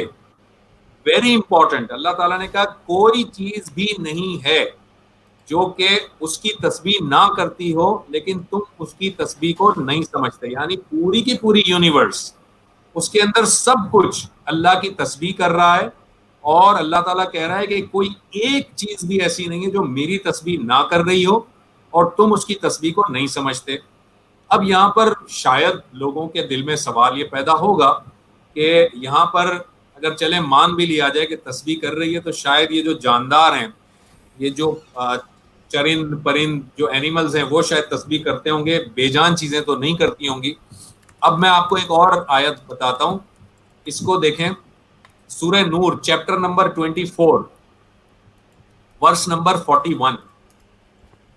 سورہ نور چیپٹر نمبر 24 اور ورس نمبر 41.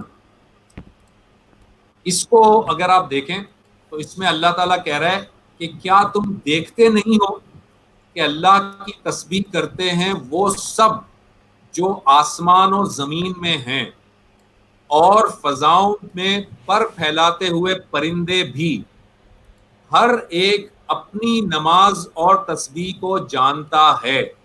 یہ ذرا عربی میں چاہوں گا اس کو ذرا ہائی لائٹ کریں. کل قد علم صلاتہ، کل قد علم صلاتہ، یہ والی چیز جب ہائی لائٹ کریں، اس میں اللہ تعالیٰ کہہ رہا ہے ہر ایک اپنی نماز اور اپنی تسبیح کو جانتا ہے. کل قد علم صلاتہ و تسبیحہ، یعنی ہر چیز زمین اور آسمان کے درمیان، اور پرندوں کا خاص کر کے اللہ نے ذکر کیا کہ یہ ہر ایک تسبیح کر رہا ہے، اور ہر ایک اپنی نماز کا لفظ استعمال کیا صلاتہ، ہر ایک اپنی نماز کو اور اپنی تسبیح کو جانتا ہے، اور جو کچھ یہ کرتے ہیں اللہ اس سے پوری طرح واقف ہے. ٹھیک ہے. اب ایک ذرا تیسری آیت کا ریفرنس دے رہا ہوں میں آپ کو. آپ نکالیں chapter number 16، chapter number 16 verse number 48 and 49. Chapter 16 verse number 48 and 49. Okay, یہ ورس 48 اور 49 جو ہے نا، اس میں اللہ تعالیٰ جو بتا رہا ہے اس کا میں ٹرانسلیشن رکھ دیتا ہوں. اللہ تعالیٰ کہہ رہا ہے کہ کیا انہوں نے دیکھا نہیں کہ اللہ نے جو چیزیں بھی پیدا کی ہیں، ریممبر اللہ نے جو چیزیں بھی پیدا کی ہیں، عربی میں لکھا ہوا ہے ما خلق اللہ، یعنی جو چیزیں بھی پیدا کی ہیں ان کے سائے. فیصل صاحب ذرا غور کیجئے گا، اللہ تعالیٰ نے جو چیزیں بھی پیدا کی ہیں ان کے سائے، یعنی ان کا شیڈو، ان کے سائے دائیں اور بائیں سے اللہ کو سجدہ کرتے ہوئے ڈھلتے ہیں اور ان پر فروتنی ہوتی ہے.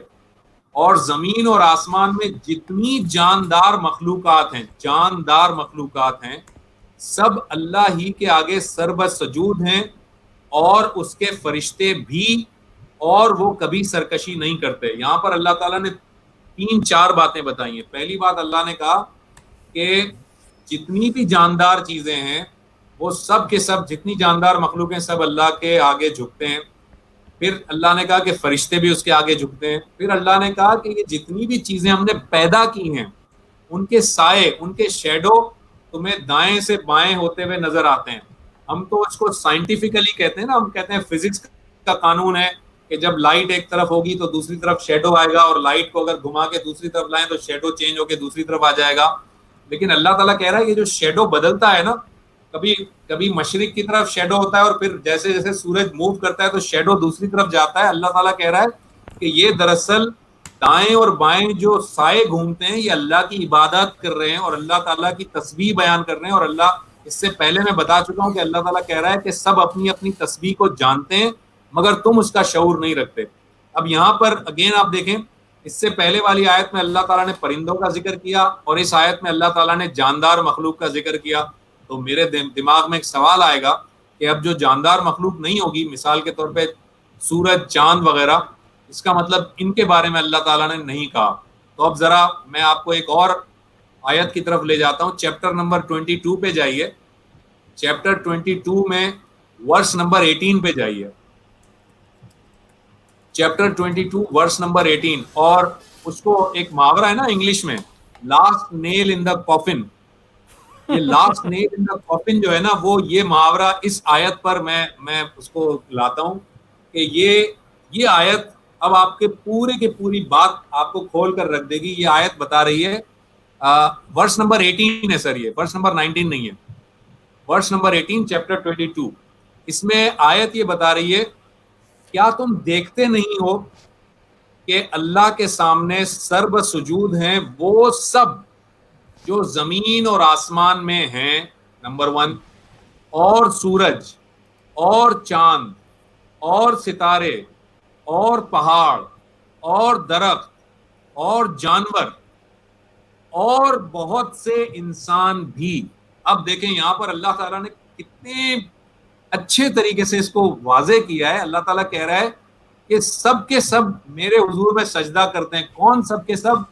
زمین اور آسمان میں جو کچھ بھی ہے وہ، نمبر 1، سورج بھی، چاند بھی، ستارے بھی، پہاڑ بھی، درخت بھی، اور تمام جانور بھی. اب دیکھیں جب بھی اللہ تعالیٰ نے جانور، درخت، ستارے، سورج، چاند کی بات کی تو یہ نہیں کہا کہ ستاروں میں سے کچھ کرتے ہیں کچھ نہیں کرتے، یہ سب اللہ تعالیٰ نے کہا سب کرتے ہیں. لیکن جب انسان کی بات آئی تو اللہ تعالیٰ نے کہا اور بہت سے انسان بھی.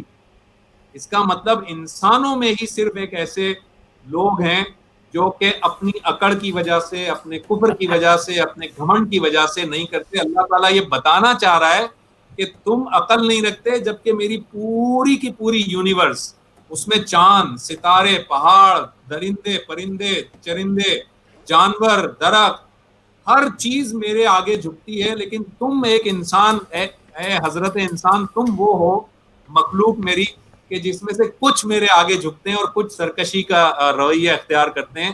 اور سرکشی کا رویہ جو اختیار کرتے ہیں ان کے لیے آیت میں آخری لفظ دیکھ لیں. آخری لفظ کیا ہے؟ حق علیہ العذاب. یہ وہ لوگ ہوں گے جن کے لیے ہم نے عذاب تیار کر کے رکھا ہے. حق علیہ عذاب. اس کا مطلب اللہ تعالیٰ کہہ رہا ہے کہ پوری کی پوری کائنات اس فطرت پر قائم ہے کہ نماز اور تسبیح ادا کرتی ہے, اور اس پوری کائنات کو ان کی نماز کا اور ان کی تسبیح کا طریقہ بھی پتہ ہے. اور اس پوری کائنات میں جاندار ہوں یا غیر جاندار ہوں, کوئی بھی ایسا انڈیویجول نہیں ہے جو اس سے سرکشی کرتا ہو, مگر انسان ایسا ہے, اور جو اس سے سرکشی کرے گا اس کے لیے عذاب تیار کیا جا چکا ہے. یہ ہے پوری نماز کی امپورٹنس. اسی لیے میں نے اس آیت کو لاسٹ نیل ان دا کافن کہا تھا. اچھا, میں چاہوں گا کہ ایک لمحہ اسکرین پہ اس کو بھی دیکھ لیجئے. The universal law of vibration, جو کہا نا کہ ہر چیز تسبیح کرتی ہے اور انسان سمجھ نہیں سکتا. وہ کوانٹم فزکس, سائنس, بڑیاں بڑیاں گلاں, لیکن یہ یہاں موجود ہے. اور یہی قرآن کا حسن اور خوبصورتی ہے کہ جو چیز ابھی ہم سمجھ بھی نہ پائے, جو ابھی جہاں تک ہماری عقل ابھی بہت دور ہے, وہ اللہ تعالیٰ نے 1400 برس پہلے قرآن میں بتا دی تھی. تو یہ the universal law of vibration, یہ وہی عبادت ہے جس کا ذکر ابھی قرآن میں آپ نے بتایا. بالکل ایسا ہی ہے. تو یہاں تک مطلب ہم نے بات آج کر لی, اور اس میں نے نماز کی ہسٹری بتا دی اور نماز کی امپورٹنس کے میں نے کچھ 7-8 پوائنٹس بتا دیے. اب آگے چلیں, اب آگے کیا چلنا ہے, یا کوئی بریک لینا چاہتے ہیں؟ اچھا, آج کے لیے بریک لگا دیں. ہاں میرا خیال میں کافی ہے. اب آپ اپنے کچھ سوالات جو آپ کے لوگ ویورز نے پوچھے ہیں ان کو ذرا فلٹر کیجئے گا, اور مجھے بتائیے گا کیا ہے آپ کے سوالات. آپ دیکھیے, وہ جاتا ہوں کہ پہلے آن ایئر کمٹمنٹ کر جائیں کہ اس کا اگلا پارٹ کل شب 9:30 بجے. کل میں ابھی کچھ آپ کو اس لیے نہیں کمنٹ کر سکتا کہ کل اور پرسوں دونوں میری ریکارڈنگ ہے, جو میرا شو ایک ہے جاوید صاحب کے ساتھ, اس کی کل بھی اور پرسوں بھی ایک ریکارڈنگ ہے, اس لیے میں ابھی نہیں بتا سکتا. لیکن آپ اب اس میں مطلب ہمیں کیا کرنا ہے؟ اگر نماز کی ہم نے ہسٹری بیان کر لی, نماز کی امپورٹنس بیان کر لی, اب اس میں کیا پوائنٹ ایسا ہے؟ سب سے اہم طریقہ, سارے سوال بھی اسی طرف ہیں. کیا چیز مطلب طریقہ نماز اور کون سی دعائیں اور سجدے کا طریقہ, وہ تمام چیزوں پہ جانا نا. اور میں تو اس آس میں بھی ہوں کہ آپ کو اس لائف کا نشہ لگ جائے گا اور آپ پھر وہ میرے قابو میں رہیں گے. کیونکہ آسان کام ہے نا یار. اور کسی نے کہا بھی ہے, دیکھیے میں تھوڑے کامنٹس لگاتا ہوں. آپ یہ بتائیے کہ جو آپ یہ لائیو جو ریلے کر رہے ہیں, یہ ریکارڈ بھی ہو رہا ہے یا خالی لائیو جا رہا ہے؟ سر یہ پرماننٹ ہو گیا, یہ میرے فیس بک اور یوٹیوب کے اوپر پرماننٹ ہو گیا. پرماننٹ ہو گیا نا, بس ٹھیک ہے. تو میں آپ کے فیس بک سے وہ لے سکتا ہوں, یعنی وہاں سے وہ ریکارڈنگ لے سکتا ہوں. بالکل. اور میں اس کو بعد میں ڈاؤن لوڈ کر کے اس میں سے جو ہماری کنیکشن بریک ہوا, یہ ہوا, اس کی صفائی کر کے ایک اور صاف ورژن بنا کے پھر دوبارہ بھی اپلوڈ کرتا ہوں اس کو میں. ہاں وہ اگر آپ کر دیں تو وہ زیادہ بہتر ہو جائے گا. وہ بھی کروں گا, کیونکہ وہ یہ تو آپ کو پتہ ہے کہ یہ میں نے پہلے بھی آپ کی خدمت میں عرض کیا کہ زندگی میں اگر میڈیا پہ آ کے کوئی میں نے کام کیا ہے جس پہ مجھے شرمندگی نہیں ہوتی تو شاید یہ والا کام ہے. تو اس پہ تو میں پوری محنت کرتا ہوں. اچھا, یہ 2-4 سوال یہ لیتے ہیں جو تھے, میں اسکرین پہ آ رہا ہے, یہ دیکھ لیجئے. جی, یہ انہوں نے پوچھا ہے ازکا زبیر نے, اگر کسی کی پرانی نمازیں کافی عرصے کی رہ گئی ہوں تو کیا کرنا چاہیے قضاء عمری کی؟ کہ اچھا ٹھیک ہے, دیکھیں اس میں آپ کو بتا دیتا ہوں. اس میں سب سے پہلی بات, اس کو ذرا ذہن میں رکھیے گا, ہمارے جو ویورز ہیں وہ بھی ذرا سن لیں غور سے, کہ نبی صلی اللہ علیہ وسلم کے زمانے میں اس بات کا تصور نہیں ہوتا تھا کہ ایک شخص مسلمان بھی ہو اور نماز نہ پڑھے.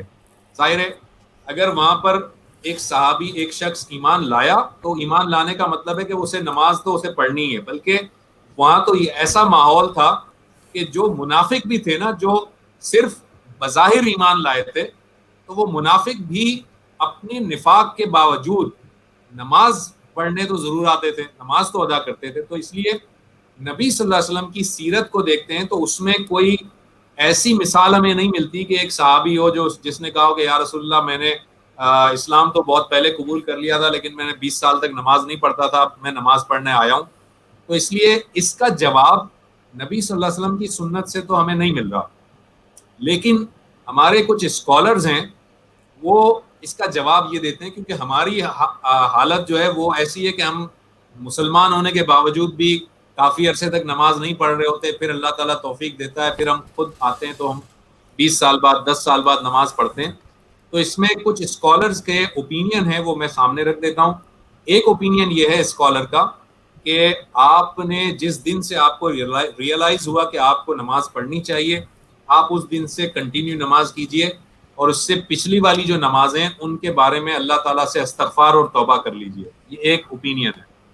دوسرا اوپینین یہ ہے کہ آپ جس دن سے آپ نے ریئلائز کیا اس دن سے آپ نماز کنٹینیو کریں، اور پچھلی نمازوں کے لیے اللہ تعالیٰ سے توبہ بھی کریں، اور توبہ کرنے کے ساتھ ساتھ اس کی تلافی بھی کریں. تلافی کو قضاء عمری کہا جاتا ہے، یعنی کہ آپ ہر نماز کے بعد ایک اسی نماز کی قضا بھی پڑھ لیں. مثال کے طور پر میں ظہر کی نماز پڑھ رہا ہوں تو ظہر کی نماز پڑھنے کے بعد 4 رکعت ظہر کی قضا بھی پڑھ لوں جو میری پچھلی ظہر قضا ہو گئی یا رہ گئی.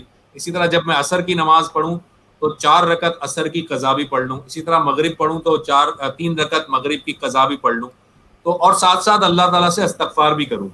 تو یہ اوپینین ایک دوسرا اوپینین ہے کہ آپ استغفار بھی کریں اور اس کی تلافی بھی کرتے چلے جائیں. لیکن لازمی بات ہے یہ دونوں اوپینین ہمارے اسکالرز کے اوپینین ہیں، اور اسکالرز کے اوپینین ہیں تو اس کا مطلب اجتہادی رائے ہے، یہ پیغمبر کی رائے نہیں ہے. لیکن میں اب ان دونوں اوپینین میں بہتر اوپینین یہی سمجھتا ہوں کہ ہمیں استغفار بھی کرنا چاہیے اور تلافی بھی کرنی چاہیے. اوکے. ایک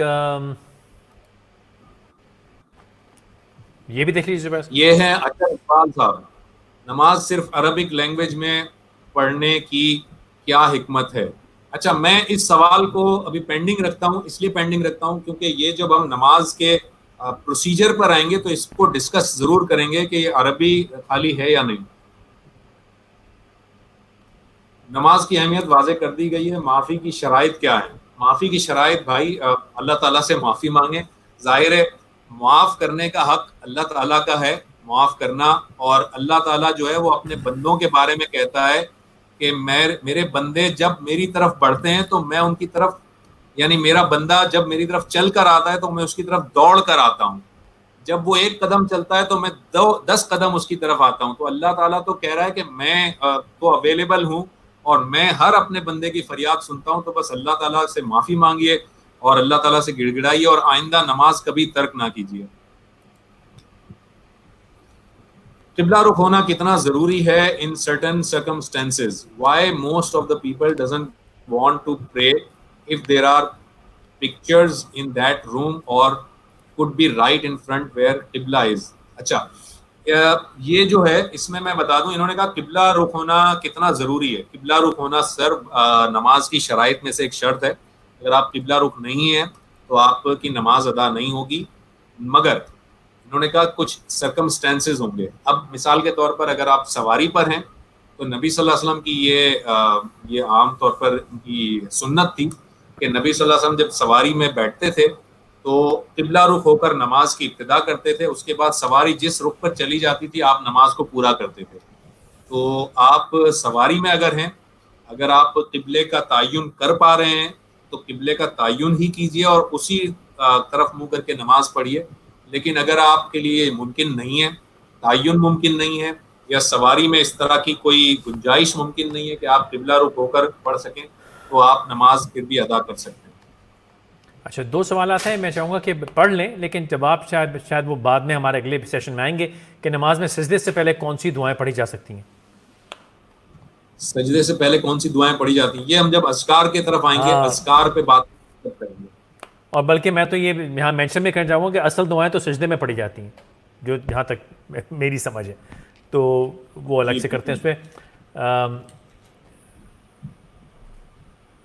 یہ سوال بھی ہم بعد میں ٹچ کر لیں گے، لیکن میں مینشن کہتا ہوں کہ لوگوں نے کہا ہے تو میں اس لیے میں نہیں چاہتا کچھ سمجھے کہ نہیں مینشن ہوا. نماز کیسی ہونی چاہیے یہ میں نے اپنی ڈسکشن میں بیان کر دیا جی ہے کہ نبی صلی اللہ علیہ وسلم نے کیا فرمایا تھا. رفع یدین کے متعلق کچھ بتائیں. رفع یدین کے متعلق رفع کہتے ہیں اٹھانے کو، اور یدین کہتے ہیں دو ہاتھوں کو. یدین یہ دو ہاتھ، اور رفع کا مطلب اوپر اٹھانا.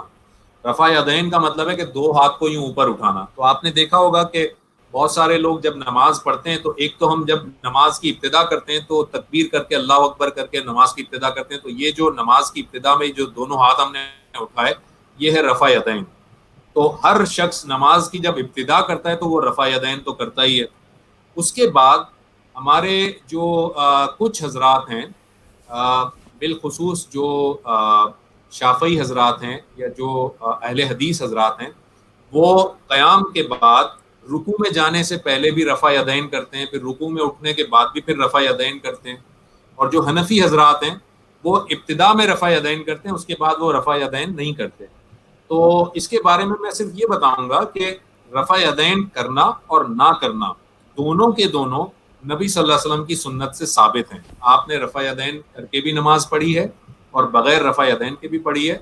اور میں سمجھتا ہوں کہ اس طرح کے معاملات میں ہمیں الجھنے کے بجائے اور ہمیں ایک دوسرے کو خواہ اس میں کنٹروورشل ایشوز بنانے کے بجائے ہمیں نماز کی اصل روح پہ جانا چاہیے. نماز کے ان ارکان پر ہم فوکس کریں جن ارکان میں کوئی اختلاف نہیں ہے، جیسے قیام میں کوئی اختلاف نہیں ہے، رکوع میں کوئی اختلاف نہیں ہے، سجدے میں کوئی اختلاف نہیں ہے. لیکن یہ رفع یدین کرنا یا نہ کرنا یہ ایک اجتہادی مسئلہ ہے، لیکن نبی صلی اللہ علیہ وسلم کی روایات سے دونوں ہمیں یہ روایتیں ملتی ہیں. تو اس میں اگر کوئی شخص رفع یدین کرتا ہے تب بھی ٹھیک ہے اور نہیں کرتا تب بھی ٹھیک ہے. اچھا، اس میں یہاں پہ تھوڑا سا ایڈ کرنا چاہوں گا زبیر بھائی کہ نماز جب کبھی کبھی کنیکٹ ہو جاتی ہے نا، جب آپ کا کنیکشن بن جاتا ہے تو مطلب میں ذاتی تجربے سے کہہ رہا ہوں کہ کبھی ہاتھ اٹھ بھی جاتا ہے، مطلب آپ خود ہی اللہ اکبر پہ ہاتھ اٹھا لیتے ہیں. اور میں سمجھتا ہوں، اور جیسا کہ قرآن میں جو سجدے ہیں اس پہ ہم لوگ، اگر مجھ سے کوئی غلطی ہو جائے تو اللہ مجھے معاف کرے، تصحیح کر دیجیے گا، غلطی میرے مقصد ہے کہ جہاں تک میری مطالعہ ہے اس میں یہی ہے کہ وہ سجدے ایسے نہیں ہیں کہ آپ نے اس پہ سجدے کرنے ہیں، لیکن وہ سجدے وہ ہیں جہاں نبی پاک صلی اللہ علیہ وسلم اس کی تلاوت کرتے وقت، نماز کے وقت ان کے اوپر وہ کیفیت طاری ہو جاتی تھی کہ وہ سجدے میں گر جاتے تھے. نہ کہ یہ کہ آپ نے نماز رو کے سجدہ کر لیا، پتہ ہے نہیں، محسوس کچھ نہیں ہوا، تو وہ مقصد نہیں ہے. مقصد ہے ان پہ وہ کیفیت طاری ہوتی ہے. تو اسی طرح کبھی کبھی نماز میں وہ کیفیت طاری ہو جاتی ہے کہ آپ نہ جانے کب ہاتھ اٹھا کے اللہ اکبر کر رہے ہوتے. بالکل صحیح ہے، ایسا ہی ہے، یو آر رائٹ. اچھا، یہ ایک سوال ہے.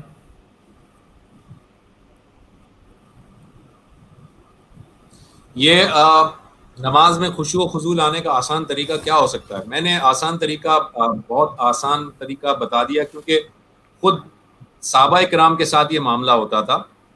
یعنی صحابہ کرام بھی جب نماز کے اندر ہوتے تھے تو مختلف خیالات ان کے دماغ میں بھی آتے رہتے تھے، جیسا کہ ہمارے ساتھ بھی ہوتا ہے. تو صحابہ کرام کو نبی صلی اللہ علیہ وسلم نے یہ بتایا کہ جب تم نماز پڑھو تو اس طرح سے نماز پڑھو کہ تم اللہ کو دیکھ رہے ہو، اور اگر تم یہ نہیں محسوس کر سکتے تو وہ تو تمہیں دیکھتا ہی ہے. تو جب بھی نماز ادا کرنے کے لیے آپ کھڑے ہوں تو سب سے پہلے تو آپ یہ سوچ کر کھڑے ہوں کہ اس وقت اب میں ایک اللہ کے دربار میں ہوں اور اب میں دنیا سے کٹ جاتا ہوں، دنیا داری سے میں بالکل الگ ہو جاتا ہوں. میں آپ کو ایک اور بات بھی بتاؤں، عرب کا ایک کلچر تھا کہ جب وہ کسی چیز سے بیزار ہونے کا اعلان کرتے تھے نا، بیزار یعنی کہ وہ کہتے تھے بھائی میری جان چھوڑو، بیزار ہونے کا اعلان کرتے تھے، تو وہ الفاظ کے ساتھ ساتھ جو اپنا جو پوسچر جو ہوتا تھا نا وہ یوں کر کے کرتے تھے کہ بھائی اب جان چھوڑو ہماری. تو یہ جو پوسچر ہے نا، یہ پوسچر ہم جب نماز کی ابتدا کرتے ہیں تو ہم یوں کر کے اللہ اکبر کہتے ہیں. اس کا مطلب ہم یہ بتا رہے ہوتے ہیں کہ دنیا والوں کو ہم یہ بتاتے ہیں کہ اب دنیا سے میں کٹ رہا ہوں، میں دنیا سے دور ہو رہا ہوں. اب میں ایک ایسے دربار میں جا رہا ہوں کہ جہاں میں اور میرا رب آپس میں بات کریں گے, میں دنیا سے الگ ہو رہا ہوں. یہ جو اشارہ ہے نا, اور اشارہ کر کے ہم نے اللہ اکبر کہہ دیا, اس کا مطلب اب میں اللہ کی بڑائی کے ساتھ ہوں اور دنیا سے میں کٹ جاتا ہوں, دنیا سے میں دور ہو جاتا ہوں. تو اگر آپ یہ چیز سمجھیں گے تو آپ کا خود بخود خشوع و خضوع آئے گا. اور دوسرا جو ایک امپورٹنٹ بات ہے وہ یہ کہ نماز میں آپ جو کچھ بھی پڑھتے ہیں, جو اذکار پڑھتے ہیں, بالخصوص سورہ فاتحہ, میں چاہوں گا کہ سارے کے سارے لوگ اس کا ترجمہ بہت اچھی طرح سے سمجھ لیں. اگر ترجمہ آپ کے سمجھ میں آ جائے گا اور اذکار آپ کے سمجھ میں آ جائیں گے تو آپ میں خود بخود نماز کے اندر خشوع اور خضوع پیدا ہو جائے گا, کیونکہ آپ جو پڑھ رہے ہوں گے وہ آپ سمجھ بھی رہے ہوں گے. اور سورہ فاتحہ کا آپ نے کہا وہ میری آپ کی پوری ڈسکشن پڑھی ہوئی ہے آن لائن, جو ہم نے کئی برس پہلے کی تھی, اور میں نے آپ سے یہ کہا تھا کہ بھائی آج سورہ فاتحہ کا مطلب سمجھنے کے بعد بالکل ہی سچویشن ہی بدل گئی ہے, نماز کی شکل ہی بدل گئی ہے صرف اس ایک سورہ فاتحہ کو سمجھنے سے. اور میں کوشش کر رہا ہوں کہ مجھے وہ لنک مل جائے, یہ میں اس کو لگائے دیتا ہوں تاکہ جو کوئی اس کو, یہ میں لنک یہاں پوسٹ کر رہا ہوں, جو دیکھنا چاہے اس کو دیکھ سکتا ہے. اوکے, یہ بھی ایک سوال لے لیجئے. اوہ یہ میں نے کیا کر دیا, سوری. جی یہ at some places in Pakistan women can't pray in masjid. Is it okay to say namaz in car parked any direction or they must wait to get home? Jazakallah. اچھا, پہلی بات تو یہ کہ انہوں نے کہا کہ at some places in Pakistan women can't pray in masjid. Is it okay? دیکھیں, نماز کے لیے نبی صلی اللہ علیہ وسلم کے دور میں مساجد میں خواتین آیا کرتی تھیں. یہ بات بالکل روایات سے ثابت ہے, اس میں ساری روایات موجود ہیں. اور یہ روایات بھی ہیں کہ نبی صلی اللہ علیہ وسلم نے عورتوں کو کہا کہ تم گھروں میں بھی نماز پڑھ سکتی ہو. تو عورتوں کے لیے اگر کہیں پر کوئی فیسلٹی اویلیبل ہے, جیسے کہ ہم دیکھتے ہیں گلف میں اویلیبل ہوتی ہے, یورپ میں اویلیبل ہوتی ہے, فیسلٹی اویلیبل ہے اور وہ بہت ایزیلی جا سکتی ہیں اور ان کو آنے اور جانے اور کمیوٹ کرنے میں کوئی پریشانی نہیں ہے اور انہیں اور کسی بات کا کوئی پرابلم نہیں ہے, تو ضرور جائیں, ضرور مسجد میں نماز ادا کریں. لیکن جہاں پر کمیوٹ کرنے میں کوئی پرابلم ہو رہی ہے, کوئی اور دقت ہے, کوئی اور پریشانی ہے, یا جہاں پر مساجد کے اندر یہ انتظام نہیں ہے, وہاں پر عورتیں گھر میں نماز ادا کریں گی اور ان کے لیے اتنا ہی اجر ہے جتنا کہ مساجد میں مردوں کے لیے اجر ہے. تو اس میں کوئی پرابلم نہیں ہے. ان کے سوال کا ایک پارٹ یہ تھا. دوسرا پارٹ ان کا یہ ہے کہ اگر نماز میں گاڑی اگر پارک ہوئی ہوئی ہے کسی بھی ڈائریکشن میں تو نماز ادا کی جا سکتی ہے. تو میں ان کو یہ کہوں گا کہ اگر گاڑی پارک کر دی ہے آپ نے اور آپ کھڑے ہیں, اب آپ سفر نہیں کر رہے, تو پھر بہتر تو یہ ہے نا کہ آپ قبلہ رخ ہو کر نماز ادا کریں. اور اگر آپ گاڑی میں ٹریول کر رہے ہیں تو ٹریول کرنے کے لیے ظاہر ہے کہ پھر اس کا وہ مسئلہ نہیں ہے. لیکن اگر پارک ہوئی ہوئی گاڑی ہے تو اس کا مطلب ہے کہ پھر آپ کو قبلہ رخ ہو کر ہی نماز ادا کرنی چاہیے. اچھا, میں موضوع نہیں ہے لیکن میں تھوڑا سا اسٹریس کرنا چاہوں گا کہ نماز کی اتنی اہمیت ہے قرآن میں, آپ نے دیکھ لیا کہ اس کی روایت ہے, اہمیت ہے, لیکن ہماری مساجد تقریباً 99.9% مساجد جو ہیں ان میں خواتین کے نماز کے لیے اہتمام تو چھوڑیے, کوئی جگہ بھی نہیں ہے. اب سفر میں ہیں, عورت گھر سے نکلی ہے, بازار میں ہے, کام میں ہے, کسی وجہ سے, تو کیا ہماری یہ ذمہ داری نہیں ہے کہ ہم ان کی اس عبادت کو فیسیلیٹیٹ کریں؟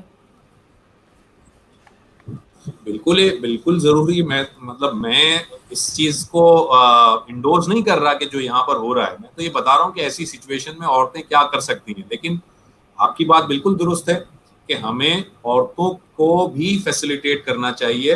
مارکیٹس میں, شاپنگ پلازا میں, آفیسز میں, دفاتر میں اور ہمارے محلے کی مساجد میں بھی ہمیں ان کے لیے بالکل ایک انتظام ہونا چاہیے, الگ سے انتظام ہونا چاہیے جہاں پر وہ بھی آئیں, عبادات وہاں پر کریں, جمعے کی نماز میں وہ شریک ہو سکیں.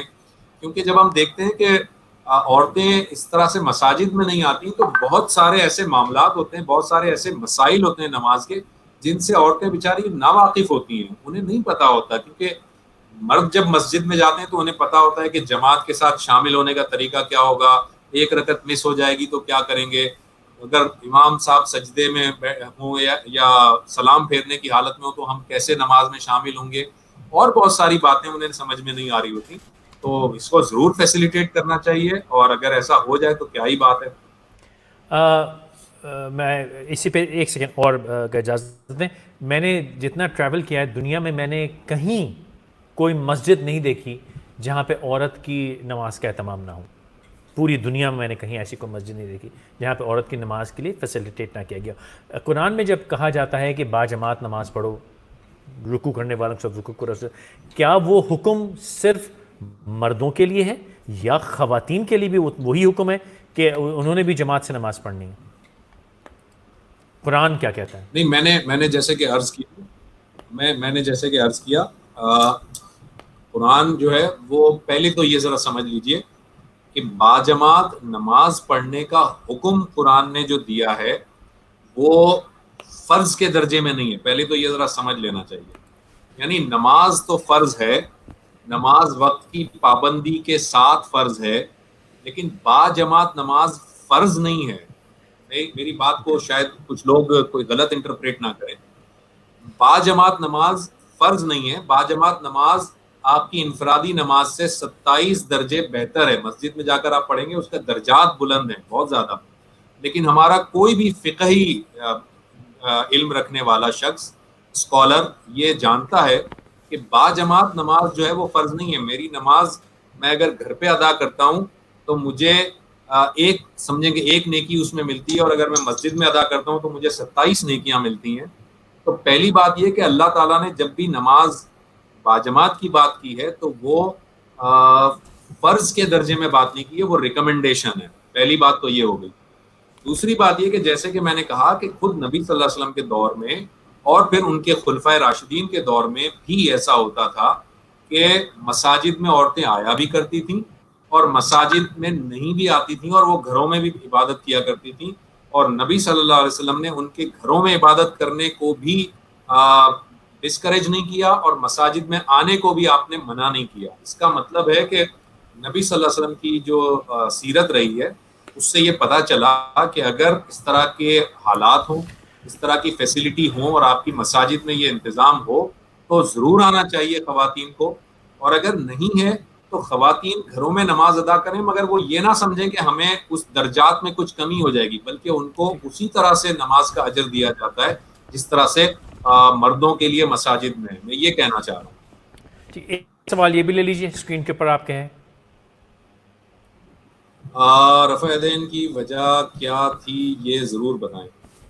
میں نے آپ سے کہا نا کہ اس کے ڈیٹیل میں جانے کے بجائے اصل میں اس کے بارے میں بہت ساری چیزیں ملتی ہیں کہ جی وہ لوگ آتے تھے، کچھ منافق شامل ہو جاتے تھے، وہ اپنے بغل میں جو ہے وہ مورتیاں لے کے آتے تھے. یہ مختلف چیزیں ہیں، لیکن اصل میں کیا ہے کہ نبی صلی اللہ علیہ وسلم نے رفع یدین بھی کیا، بغیر رفع یدین کے بھی نماز پڑھی، اور احادیث کے اندر بہت ساری روایات رفع یدین کے حق میں بھی ہیں اور بہت ساری روایات بغیر رفع یدین کے بھی ہیں. تو میں وہی آپ سے عرض کرنا چاہ رہا ہوں کہ دونوں کے دونوں نبی صلی اللہ علیہ وسلم کے طریقے سے اور سنت سے ثابت ہیں. آپ رفع یدین کر کے نماز پڑھتے ہیں تو بھی ٹھیک ہے، اور نہیں پڑھتے تب بھی ٹھیک ہے. میں خود کبھی کبھار رفع یدین سے بھی نماز پڑھتا ہوں، کبھی میں رفع یدین کے بغیر بھی نماز پڑھتا ہوں. تو اس میں کوئی حرج کی بات نہیں ہے. بالکل اسی طرح اگر آپ کا جو امام ہے جس کے پیچھے آپ نماز پڑھ رہے ہیں، آپ کا امام اگر رفع یدین کرتا ہے اور آپ نہیں کرتے، آپ کی نماز میں کوئی خرابی نہیں ہے. یا وائس ورثہ ہے، اگر آپ کا امام رفع یدین نہیں کرتا اور آپ کرتے ہیں، آپ کی نماز میں کوئی خرابی نہیں ہے. آپ کی نماز اللہ تعالیٰ کے حضور میں بالکل اسی طرح سے قابل قبول ہوگی. اس سے کوئی فرق نہیں پڑتا. جو مین جو نماز کے جو ارکان ہیں جو ہم انشاءاللہ اگلی نشست میں بیان کریں گے، مین ارکان جو ہیں وہ ہیں قیام، رکوع، سجود اور قعدہ. یہ مین ارکان ہیں، ان میں کوئی تفریق نہیں ہے. کسی بھی مکتبہ فکر کے اندر، کسی بھی فقہ کے اندر کوئی تفریق نہیں. جاتے تھے ایک دفعہ بہت بہت شکریہ، آپ نے وقت نکالا. مجھے امید ہے کہ جلد ہم اس کا دوسرا حصہ کر لیں گے، کیونکہ میں آج دیکھا 2013 میں ہم نے روح اسلام کیا تھا، ہمیں 7 سال لگے یہاں پہنچنے میں. امید ہے کہ ہم اگلے 5-6 دن میں کر لیں گے اس کو. لیکن جو بات جو لوگ سوال کر رہے ہیں اس کا میں ایک اپنی ناقص سی سمجھ میں ایک بات کہنا چاہوں گا. یہ جو چیزیں روایت میں موجود ہیں کہ یہ بھی کیا وہ بھی کیا، اس کی بحث میں وقت نہ گوائیے کہ کیوں کیا. اس بحث میں وقت گوائیں کہ آپ کی نماز کا وہ لیول کیسے آئے کہ پھر آپ کو فرق ہی نہ پڑے.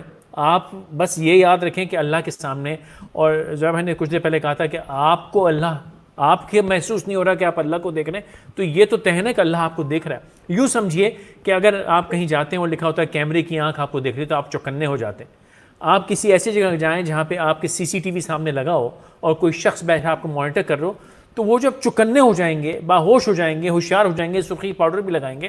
ہم جو ٹی وی کا کام کرتے ہیں, براڈ کاسٹنگ کا کام کرتے ہیں, جس لمحے ہم اسٹوڈیو میں داخل ہوتے ہیں, اور ہمیں یہ اکثر شروع میں سکھایا جاتا ہے, you are never alone in a studio. آپ اسٹوڈیو میں داخل ہوئے, وہاں 8-10 کیمرے ہیں, آپ نے جہاں مائک لگایا, زبیر صاحب ہنس رہے ہیں کیونکہ ہم سب نے یہ مار کھائی ہوئی ہے, ذاتی گفتگو کر رہے ہوتے ہیں بیٹھے. ہم یہ نہیں سوچتے کہ اسٹوڈیو کے P C R M C R میں 88 لوگ سن رہے ہوتے ہیں آپ کی گفتگو. جب خسر پھسر کر رہے ہوتے ہیں نا, پتہ نہیں کتنے لوگ پیچھے بیٹھ کے ہنس رہے ہوتے ہیں. آپ نے بہت سی لیکڈ ویڈیوز دیکھی لوگوں کی, جو آف ایئر کانورسیشنز ہوتی ہیں, لیک ہو جاتی ہیں. تو یوں ہی سمجھیے کہ بھائی ایک تو اللہ تعالیٰ آپ کو ہر وقت دیکھ رہا ہے, لیکن جب آپ نماز کے لیے حاضر ہو گئے, تو اگر آپ نہیں دیکھ پا رہے تو سوچئے کہ کیمرہ لگایا وہ اللہ تعالیٰ نے چاروں طرف سے, اور وہاں آسمان پہ فرشتے بھی آپ کو چیک آؤٹ کر رہے ہیں, آپ کی ہر ایک سوچ کو چیک آؤٹ کر رہے ہیں, آپ کے ہر ایک جنبش کو چیک آؤٹ کر رہے ہیں. بس یہ ذہن میں رکھیے تو انشاءاللہ آپ کا بھٹکنا سب ختم ہو جائے گا. ٹھیک زبیر بھائی؟ ٹھیک ہے جناب, بہت تھینک یو شکریہ سر. آپ کا. میں امید ہے کہ انشاءاللہ ہم باقی سے جلدی کرتے ہیں, آپ سے پھر ملاقات ہوگی. رائٹ جناب.